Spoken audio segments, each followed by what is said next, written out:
خبر شامل کرتے ہیں ہمارے ریاض علی رپورٹر ڈپٹی بیورو چیف زو نیوز سیٹلائٹ خیبر پختونخوا ضلع کرم سے۔ ضلع ہنگو تحصیل ٹل دوابہ سروزئی میں Shaheen and Rehman petroleum LPG filling station Sarozai جو کاروبار شروع کیا۔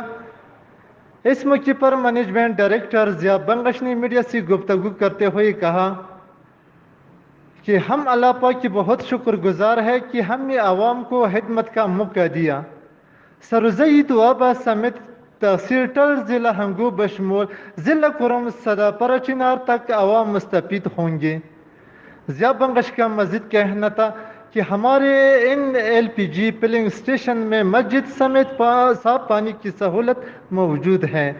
اس کے ساتھ ساتھ بااخلاق اہلکار جو عوام کے ساتھ محبت اور پیار کے ساتھ پیش ہو رہے ہیں۔ ضیاء بنگش نے میڈیا سے گفتگو کرتے ہوئے کہا کہ میں بذات خود ہر اہلکار کو ہدایت دی ہے کہ عوام کے ساتھ خوش اسلوبی، پیار و محبت اور نرم لہجے سے بات چیت کرے، کیونکہ اسلام ہمیں بھی یہ درس دے رہا ہے کہ آپس میں بھائی چارے اور اتفاق کا مظاہرہ کرے۔ ریاض علی ڈپٹی بیورو چیف زو نیوز سیٹلائٹ خیبر پختونخوا ضلع ہنگو۔